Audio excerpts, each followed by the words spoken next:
오늘 내용이 길지 않아요. 그래서 서론이 좀 길었습니다. 산에도 있고 제의도 있고 하니까 빨랑빨랑 할 겁니다. 반드발 성경연구 오늘 16번째인데 6월절과 홍해 사건. 지금 모세는 좀 충분히 길게 다루려고 그래요. 그리고 저는 이제 모세에 대한 설교하면서 사실은 모세에 대한 가장 중요한 그 구원에 관계된 그 메시지, 그거 외에 이제 격가지라고 할 수 있는 것 중에서 중요한 것들을 또 제가 잠깐 소개하려고 합니다. 모세의 생애는 크게 네 가지로 분류할 수 있어요. 애굽의 왕자로서의 40년, 광야의 목자로서의 40년, 그리고 출애굽의 지도자가 되어서 이제 백성 데리고 나와서 광야에서 다시 40년. 이 40년. 이제 그 중에 출애굽의 지도자로서 모세가 세워집니다. 그러면서 출애굽에서 있었던 사건, 요 출애굽의 사건 1년도 안 되고 짧은 기간에 애굽에서 하나님이 10가지 재앙을 내리시고 애굽이 그냥 거의 망하게 되어서 백성들이 나옵니다. 우리 지난주 그 10가지 재앙에 대해서 함께 잠깐 살펴봤어요. 오늘은 그 10번째 재앙과 6월절 그리고 홍해에 대해서 잠깐 보려고 하는데 10번째 재앙은 장자의 죽음입니다. 10가지 재앙이 있죠. 여러 가지 재앙. 이 중에 바로의 아들을 비롯한 첫 번째 아들의 죽음. 여러분 그런 질문 한번 생각해 보지 않으셨습니까? 왜 장자의 죽음이었을까? 산이도 조용하게 열심히 쳐다보네 이렇게. 왜 장자의 죽음이었을까?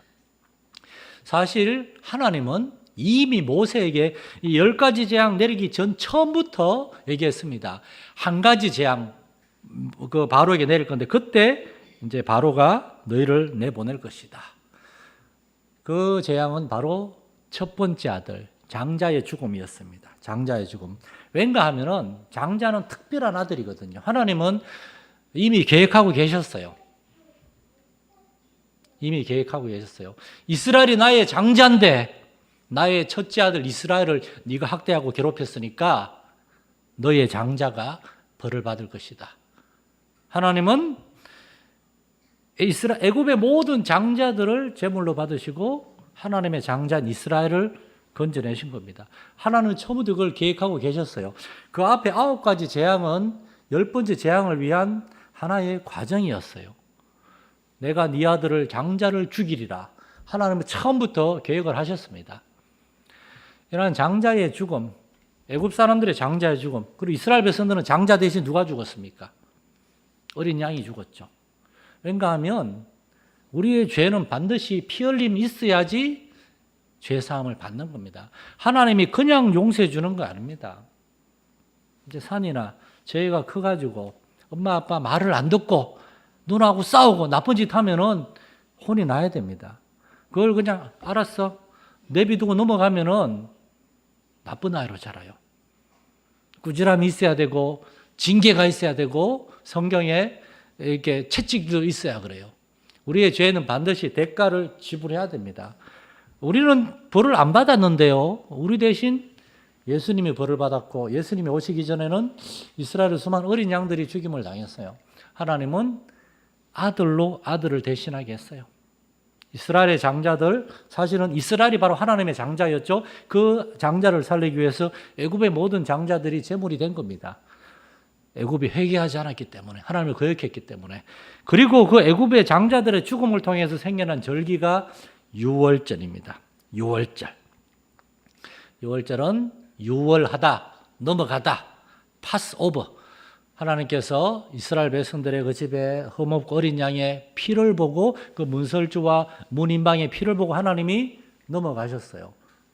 그리고 하나님이 이 날을 기억하라. 이 날을 기억해서 대대의 절기가 되게 하라. 그래서 이제 로마 시대의 달력이 있습니다. 원래 오늘날에 우리 이 달력들은 다 로마 시대에 만들어진 이게 그레고리우스 달력이라고 로마 시대 달력인데 사실 이스라엘 백성은 이 달력 말고 그 이전에 자기들의 달력이 있었는데 이스라엘 사람들의 달력의 1월은 6월절이 있는 이 달입니다.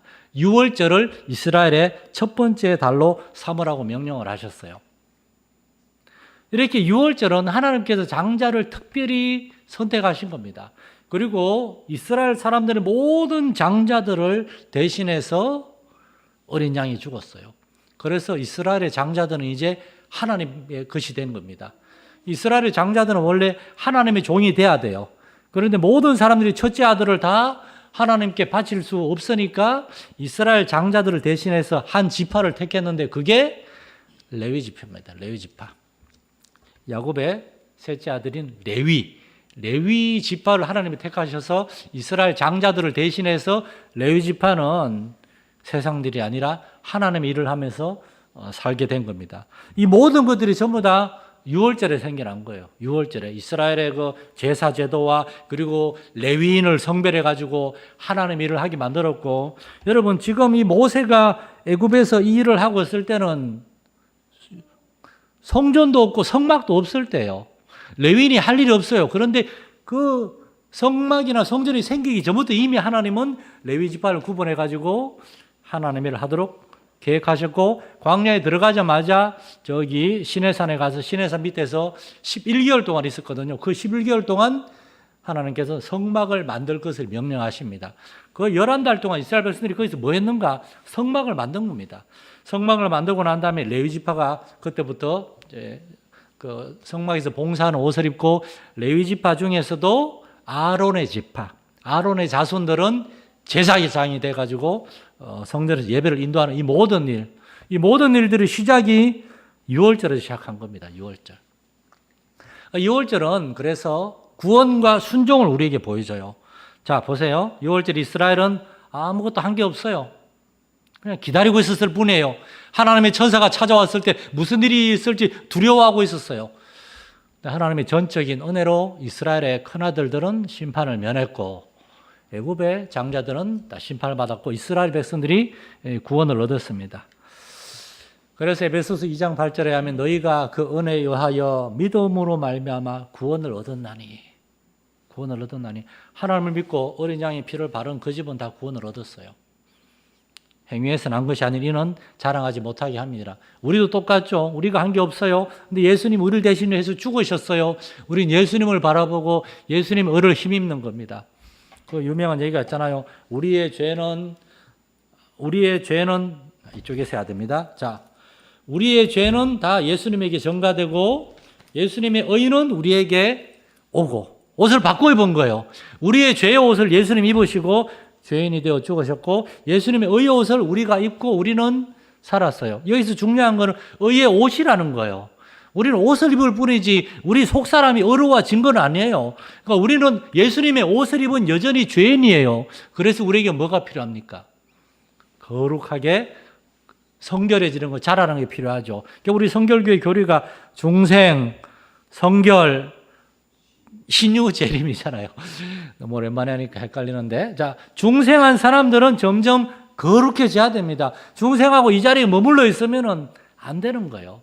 계속 자라나기 위해서 하나님을 알고 추구하는 그런 게 필요한 거죠. 자, 이 6월절 사건 이후에 그 다음 일어난 사건이 홍해 사건입니다. 홍해 사건은 여러 가지 면에서 우리에게 특별한 것을 보여줘요. 이스라엘 백성들이 애굽에서 가나안 땅으로 가는 길이 원래 있어요. 그 요셉이 잡혀올 때 나중에 야곱이 가족들 70명을 데리고 올 때 홍해를 건너왔다는 언급이 없죠. 왜냐하면 홍해 길 말고도 있었으니까.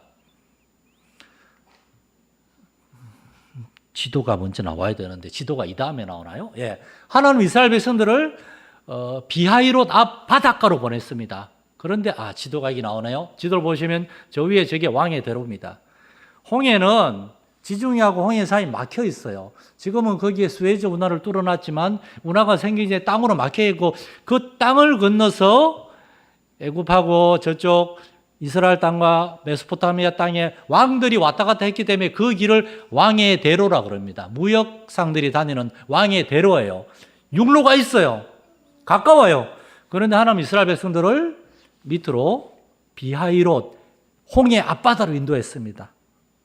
홍해 비하이롯 앞 홍해는 여기서 저 끝까지가 40km에서 50km 된대요. 바다 앞으로 인도했습니다. 왜 그랬을까?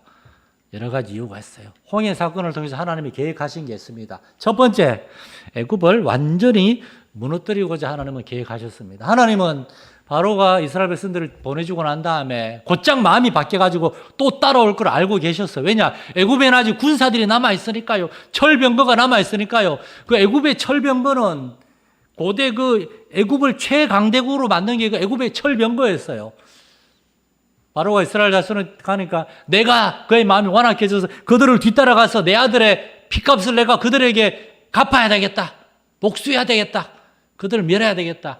그런데 하나님께서 그걸 다 하셨기 때문에 바로의 군대가 따라왔을 때 내가 바로와 그의 군대로 말미암아 바로와 그의 군대를 통해서 내가 영광을 얻을 것이다. 그래서 애굽 사람들까지도 내가 정말 여호와 하나님인 줄 알게 될 것이다. 그리고 애굽 사람들을 바다 한가운데서 엎었다고 성경은 얘기합니다. 철병거를 타고 홍해로 들어갔던 이스라엘 사람은 다 빠져 죽고 이스라엘 백성들은 다 건너갔습니다. 그렇게 해서 하나님은 이제 만약에 이제 성경에 만약이라는 건 참 우리를 재밌게 하는 겁니다. 만약에 이스라엘 백성들이 왕의 대로로 가나안 땅으로 들어갔다면 어떻게 됐을까요? 저 왕의 대로는 넓은 대로예요. 철병거가 지나가기 딱 좋아요. 애국 군대가 철병거를 가지고 이스라엘을 쳐들어왔을 거예요. 물론 하나님이 그때도 막으실 수도 있겠지만 그러나 하나님은 애굽에서 아예 이스라엘의 힘의 근원을 끊어버리겠다 작정을 하신 겁니다. 하나님의 심판. 그걸 통해서 애굽 사람들도 하나님을 두렵게 생각하고 이제 따라올 생각을 못하게 됐죠. 그리고 이 사건이 나중에 광야에 들어갔을 때 광야에 있는 수많은 민족들에게 소문이 다 났어요. 왠가하면 미디안 광야도 애굽이 지배하고 있었는데 우리를 지배하는 강대국 애굽이 이스라엘 백성들이 하나님 여호와 하나님께 벌을 받아서 10가지 재앙으로 나라가 망하고 애굽의 왕의 아들도 죽고 왕의 아들은 신의 아들인데 왕의 아들도 죽고 애굽의 모든 강력한 군대가 홍해에서 다 빠져 죽었다 소문이 났어요. 자, 두 번째 이스라엘 백성들로 하여금 하나님의 구원을 목도하게 하기 위해서 이스라엘 백성들이 모세 인도함을 따라 나왔는데 다들 반신반의한 거예요. 이거 제대로 가는 건가? 이대로 갔다가 나중에 애굽이 우리 뒤에 와서 다시 잡아가면 어떡하지? 하나님이 해도 너무하셨어. 애굽을 그렇게 10가지 재앙으로 그렇게까지 벌 주면은 애굽 사람들이 막 도끼가 올라가지고 우리한테 복수하면 어떡하지? 별의별 생각이 많았을 거예요. 왜냐? 홍해 앞에 다다랐을 때 그들이 아주 난리가 났거든요. 우리를 여기 홍해에서 다 물에 여기서 장사 지내려고 그러냐? 그때 모세가 한 말이 있잖아요. 너희는 두려워하지 말고 가만히 서서 오늘 하나님이 너희를 위해 행하시는 구원을 보라. 구원을 보라. 저는 이번 일례의 기도를 통하여 하나님이 나가는 여러분은 이렇게 말씀드리고 싶습니다. 우리는 기도하며 엎드리기만 해서 하나님이 우리를 위하여 행하시는 구원을 볼 수 있기를 축원합니다. 우리는 할 수 있는 게 없어요. 기도하고 엎드리는 걸 기다리는 겁니다. 그럼 하나님 일하시는 겁니다. 하나님이 그날에 무슨 일이 있었는가? 그날에 여호와께서 이스라엘 애굽 사람의 손에서 구원하심에 이스라엘 사람들이 그 바닷가에 애굽 사람이 죽어 있는 걸 봤어요. 그들의 눈앞에서 홍해가 덮이고 하나님이 그 큰 능력으로 이스라엘 백성들을 구원하셨기 때문에 이스라엘 백성들이 이제 여호와 하나님 400년 전에 아브라함과 이삭과 야곱과 요셉의 때에 우리를 애굽으로 인도한 그 하나님이 참으로 여호와 하나님이라는 걸 알게 됐고 이 모세라는 사람은 하나님이 보낸 사람이구나. 그래서 모세에게 순종해서 40년 동안의 광야 생활에 이런저런 불평도 많았지만 모세의 지도하에 광야 생활을 지낼 수 있었고 마침내 가나안 땅에 가게 된 겁니다. 옛날 어떤 영화에서 그런 얘기가 나왔다며요. 누군가한테 넌 다 계획이 있구나. 여러분, 전능하신 하나님, 전지하신 하나님이 이스라엘을 향한 모든 계획을 가지고 그들을 인도하신 것처럼 저와 여러분의 삶에도 하나님의 놀라운 계획이 이미 있으시고 그 안에서 인도하는 줄로 믿으시기 바랍니다. 기도하겠습니다. 하나님 아버지, 이스라엘을 구원하실 때에 한 번에 구원하지 않으시고 10가지 재앙과 6월절 사건과 홍해 사건을 통하여 이스라엘을 구원하시면서 그 안에 이스라엘로 하여금 애굽으로 하여금 전능하신 여호와 하나님의 그 권능을 그 두려운 영광을 보게 하시고 이제 이스라엘이 하나님께 순종하여 광야에 들어가게 하시고 그렇게 이스라엘 백성들과 오늘날 우리에게 이르기까지 하나님의 그 영원하신 구원의 역사를 깨닫게 하시니 감사드립니다. 우리가 그 놀라운 하나님의 권능을 힘입어 구원받고 새 생명을 얻게 된 줄 믿습니다. 이 하나님이 우리의 하나님이심을 인하여 하나님을 찬양하고 감사드립니다. 이번 한 주간도 그 하나님과 동행하고 그 하나님을 경외함으로 한 주간 삶을 살게 하시고 전심으로 기도하며 순종함으로 하나님의 놀라운 응답을 경험하게 해 주옵소서. 예수님의 이름으로 기도드립니다. 아멘. 하늘에 계신 우리 아버지, 아버지의 이름을 거룩하게 하시며 아버지의 나라가 오게 하시며 아버지의 뜻이 하늘에서와 같이 땅에서도 이루어지게 하소서. 오늘 우리에게 일용할 양식을 주시고 우리가 우리에게 잘못한 사람을 용서하여 준 것 같이 우리 죄를 용서하여 주시고 우리를 시험에 빠지지 않게 하시고 악에서 구하소서. 나라와 권능과 영광이 영원히 아버지의 것입니다. 아멘.